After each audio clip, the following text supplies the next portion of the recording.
This title is trying to get you to react before you've had a chance to consider, so pause for a moment. People are calling Sabrina Carpenter's bikini pictures inappropriate for even adults, and statements like that are sure to cause controversy. The true tale is not about a bikini, so watch this video through to the very end. The true tale is how the internet transforms everyday pictures into a heated argument, and how simple it is to become entangled in it. Let's begin with the obvious. Swimwear is made for swimming. The sun is the reason beaches exist. Pools are there for enjoyment. Therefore, it shouldn't be taken as shocking when a renowned person shares a beach shot. However, because loud stories generate clicks, ordinary things become loud stories on the internet. Calm headlines don't go viral as quickly. Even if a headline is about nothing, it travels quickly if it sounds angry or startled. When someone says something is inappropriate for even adults, they typically mean one of two things. Either they are attempting to humiliate the individual in the picture, or they are pretending to be protecting everyone. In actuality, though, it's not always protection. It's command. People are attempting to determine what an adult woman should dress, how she should pose, and how she should behave in public. It's not a true rule. That's merely someone's viewpoint dressed up as a major moral caution. Additionally, Sabrina's fame causes others to forget that she is still a human.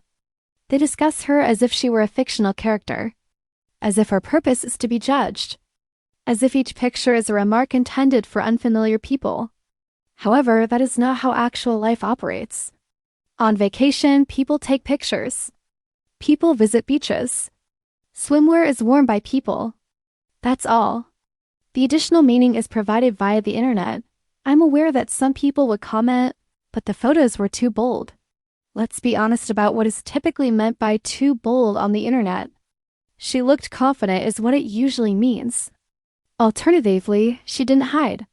She didn't dress in a way that makes me comfortable, for example. And you can see how unjust it is when you put it that way. Because the clothes aren't the issue. The response is the issue. It's also important to keep in mind that the internet frequently alters the context. You can crop a picture. You can edit a caption. It is possible to republish a vintage picture as if it were taken today.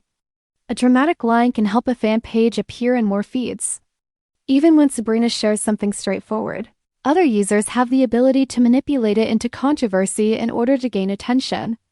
Therefore, it may not even be the initial post that started the argument if you see people disputing beneath it.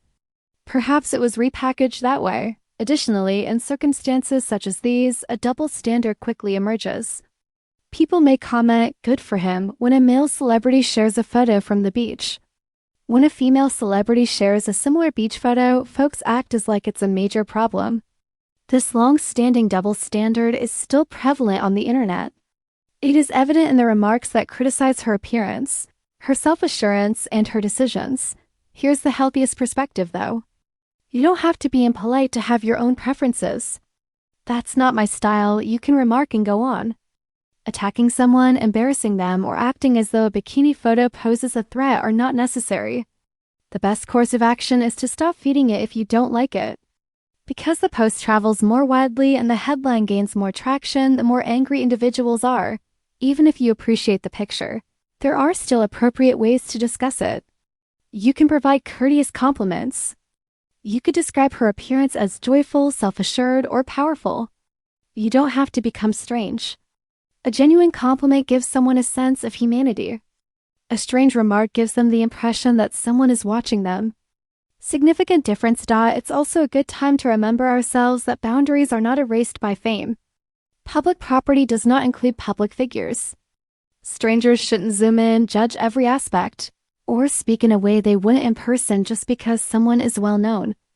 Part of the reason these subjects feel so complicated is because people say things online that they would never say in person. What is the true lesson then?